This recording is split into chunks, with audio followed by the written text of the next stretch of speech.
ഒരു കൊച്ചു കഥ പറയാം. രാഹുലിൻ്റെ കഥയാണ്. രാഹുലിന് അവധി ദിവസങ്ങൾ തുടങ്ങിയിട്ട് ഒരാഴ്ച കഴിഞ്ഞിരിക്കുന്നു.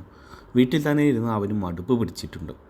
ഇന്ന് പാർക്കിൽ പോകാമോ എന്ന് രാഹുൽ ചോദിച്ചപ്പോൾ അമ്മയും അച്ഛനും ചിരിച്ചു പറഞ്ഞു, തീർച്ചയായും.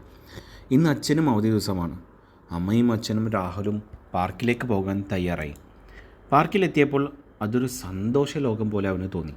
നിറയെ കുട്ടികൾ കളിക്കുന്നു, പക്ഷികൾ പറക്കുന്നു, പച്ച ചെടികളും പൂക്കളും കാറ്റിൽ നൃത്തം ചെയ്യുന്നു. ഇതൊക്കെ കണ്ട് ആസ്വദിച്ച് അവൻ ചുറ്റും നോക്കുമ്പോൾ അവിടെ ഒരു നായ്ക്കുട്ടി ഒരു വലിയ പൂമ്പാറ്റയെ പിന്തുടർന്ന് ഓടുന്നു. അമ്മയെ നോക്കൂ, എത്ര ക്യൂട്ടുണ്ടത്. അമ്മയും സന്തോഷത്തിലായി. നായ്ക്കുട്ടിയും ശലഭവും ഒരുമിച്ച് കളിക്കുന്ന പോലെ തോന്നി. അടുത്ത് ചില കുരുവികളും ഒരു ചെറിയ വെള്ളക്കുഴിയിൽ കുളിക്കുന്നുണ്ടായിരുന്നു. വെള്ളം തുള്ളികളായി പറക്കുമ്പോൾ അവ സന്തോഷത്തോടെ ചിറകുകൾ അടിച്ചു.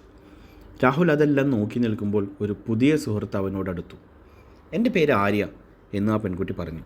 നിൻ്റെ പേരെന്താണ് എന്നും ചോദിച്ചു. ഞാൻ രാഹുൽ, അവൻ മറുപടി നൽകി. അവർ ഒരുമിച്ച് കളിക്കാൻ തുടങ്ങി.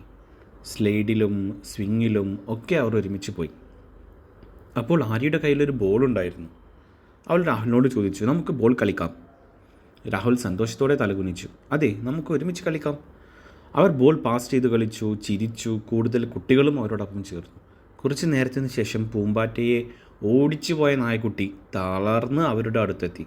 അതിന് ദാഹമുണ്ടായിരുന്നു. രാഹുൽ തൻ്റെ വെള്ളക്കുപ്പി അമ്മയുടെ അടുത്തു നിന്നും എടുത്തുകൊണ്ടുവന്ന് അവിടെ തന്നെ ഉണ്ടായിരുന്ന ഒരു കാലിയായി കിടന്ന പാത്രത്തിലേക്ക് വെള്ളം ഒഴിച്ച് നായക്ക് കൊടുത്തു. നായ സന്തോഷത്തോടെ വെള്ളം കുടിച്ചുകൊണ്ട് വാലാട്ടിയപ്പോൾ ആര്യ പറഞ്ഞു, നീ വളരെ സ്നേഹമുള്ളവനാണ്. അമ്മയും അച്ഛനും അകലെ നിന്ന് ഈ കാഴ്ച കണ്ട് സന്തോഷിച്ചു. ഇതാണ് ശരിയായ സന്തോഷം, അച്ഛൻ പറഞ്ഞു. പങ്കിടുമ്പോഴും സഹായിക്കുമ്പോഴും അത് കൂടുതൽ വലിയതാകും. സൂര്യൻ മന്ദമായി മറയാൻ തുടങ്ങിയപ്പോൾ പാർക്ക് അല്പം ശാന്തമായി. രാഹുൽ ആലോചിച്ചു, ഇന്ന് അവൻ എന്തൊക്കെ കണ്ടു.